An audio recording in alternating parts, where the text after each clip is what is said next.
morning, viewers. The steadfast love of the Lord has brought us to yet another day. To him be glory forever and ever. You're welcome to today's devotional using the daily fountain of the Church of Nigeria Anglican Communion, that very rich resource that the Lord has put in the minds of people of God, men of God who are filled with the Spirit of God to feed us with on a daily basis. Please invite your family members together. Let us study the Word of God. Today, let us pray.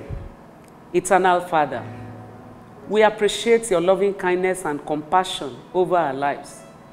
We bless your name, O Lord, for making us living souls today. Blessed be your holy name for the gift of another day. Be thou exalted in the name of Jesus. We appreciate you for giving us the opportunity of starting the day with you.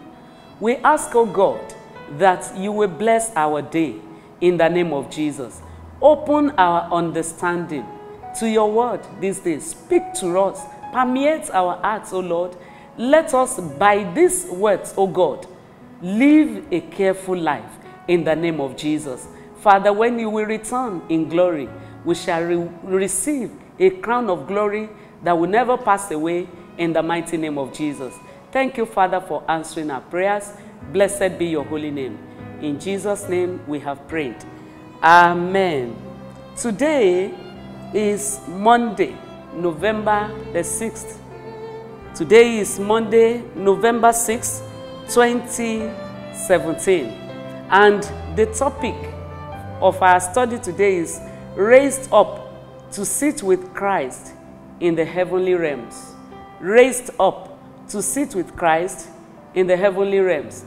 The text for our meditation is Ephesians chapter 2, verses 1 to 10. I trust that you have your Bible with you. You also have a copy of our devotional guide, the Daily Fountain. Ephesians chapter 2, verses 1 to 10. Let us read the word of God together. In the past, you were spiritually dead because of your disobedience and sins. At that time, you followed the world's evil way.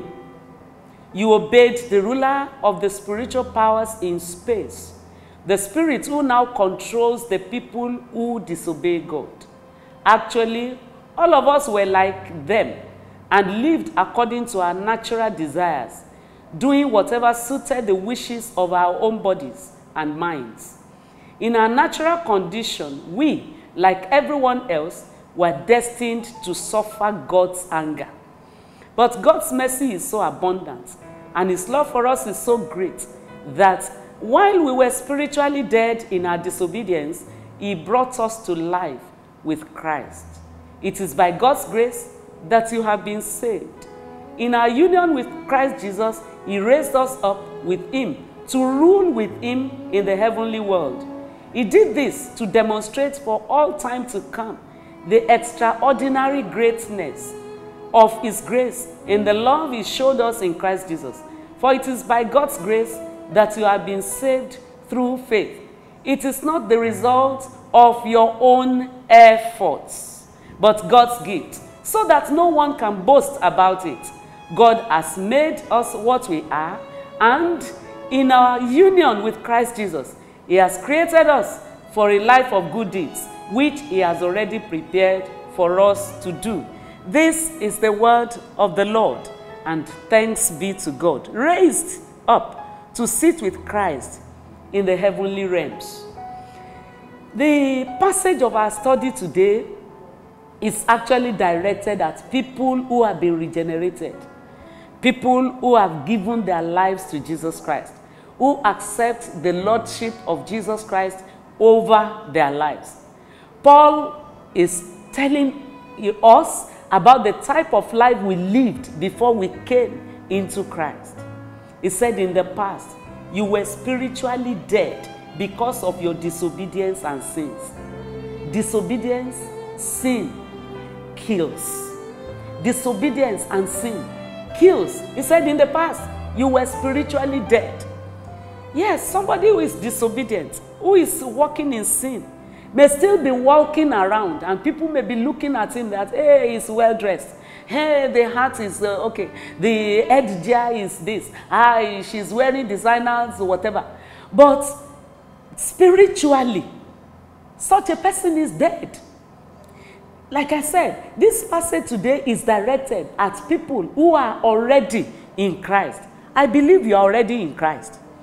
And so Paul reminds us in this passage that before Jesus saved us, we were living disobedient lives that meets the mark of God's righteous standard. God has a righteous standard. As civilized as you may think the world is today, the standard of God is still there. God will not lower his standard because of the situation of things around. Economic depression or repression or whatever they call the name, you know, the name of whatever is happening, civilization everywhere, the internet world, nothing can change the standard of God. He reminds us too that without God, we crave the wrong and forbidden things and end up surrendering to Satan, who becomes our master and who finally leads us to our eternal destruction. No matter how beautiful, no matter how lofty, whatever you are taking is without Jesus in your life. No matter how well cherished those things are, they lead to destruction. So, Paul was telling Christians, the Ephesian Christians, and us, that in those days, we lived in disobedience. We craved wrong things, the forbidden things, those things that God did not approve of. Those are the things that we were doing. This conforms to Jesus' declaration in John 10:10 that Satan comes to steal, to kill, and to destroy. We were running after the devil at that time. He was enticing us, you know, with beautiful, beautiful things of this world. The lust of the eye, the lust of the flesh, and the pride of life. And all those things outside the Lord Jesus Christ. So we were dead. Satan came to steal, to kill, and to destroy, according to John chapter 10, verse 10. Unfortunately, there are people in the world today who do not know the tactics of the enemy. They didn't know that he doesn't have a free gift. He doesn't have a pleasant gift to give to anybody. Only God's grace and merciful intervention through Jesus' sacrifice on the cross brings abundant life. Jesus Christ said, I have come to give you life. Oh, that's why I love Jesus. He knew what he came to give. It's not like any other religious leader who will say, I don't know what, I don't know me, myself, as you are looking at me, I don't know anything about my life. I don't know anything. Jesus Christ said, I came to give life, to give abundant life. That is what Jesus has come to give. God did not just save us. However, He did not just save us. It's not that we are saved and, you know, just like that, and you just go about and you go in suffering. No. He has united us with Christ in the heavenly places out of the reach of our enemy. Praise the Lord. Satan and his cohorts, no matter how hard they try, the fiery darts that they throw at us every day cannot reach us because God has placed us in the heavenly places. I wish that every Christian will know that we'll be raised up to sit with Christ in the heavenly places. All those things that give us panic, that give us fear, that make us to run scatter like unbelievers will not move us anymore. If only we can assume the position that God has put us in Christ Jesus. And all this is by grace, so that no one will boast. No one should boast that it is by my work of righteousness. No, your work of righteousness does not earn you salvation.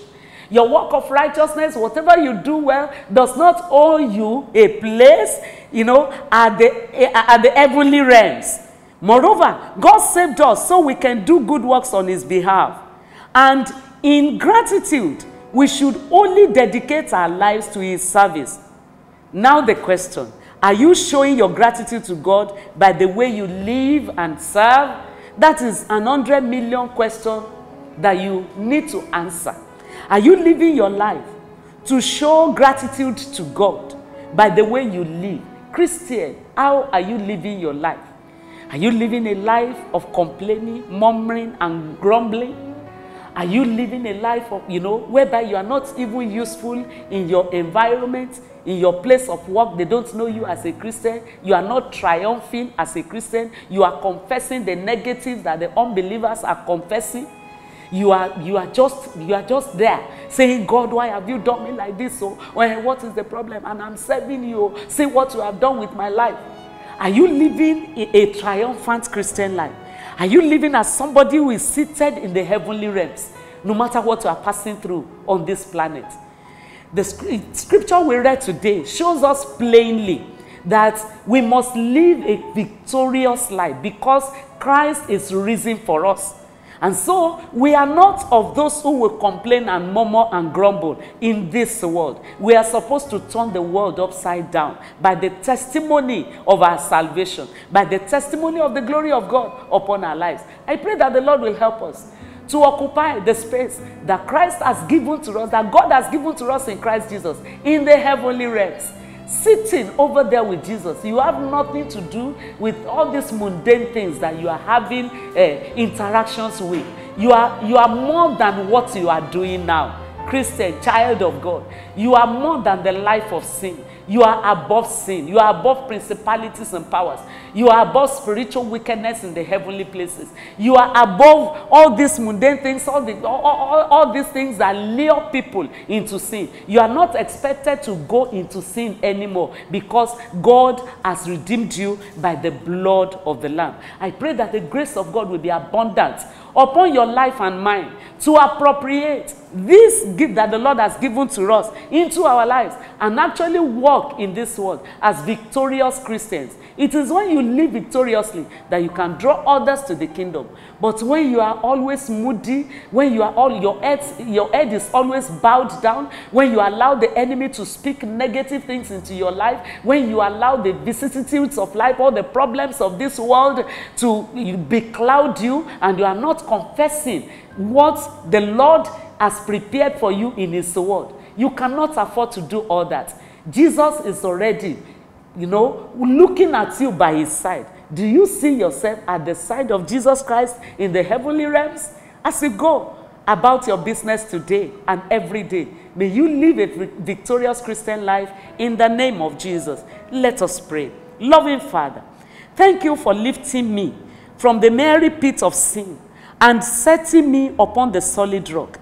May I always live my life to praise and work for you in Jesus' name. Heavenly Father, we further pray for all of us whom you have redeemed by the blood of your dear Son, that the grace for us, O God, to live above sin, to live above Satan, to live above the world, to live above all these environmental pickups that is drawing us away from you. The grace to live above all these things. Grant unto us, O Lord, in the name of Jesus. And as we go out every day, let us go and represent you. Let us go and live victorious Christian lives. Let us go and affect this generation for you, bringing people into your kingdom and depopulating hell, snatching people from the kingdom of hell and bringing them into your eternal kingdom in the name of Jesus. Thank you, Father, because you have answered our prayers.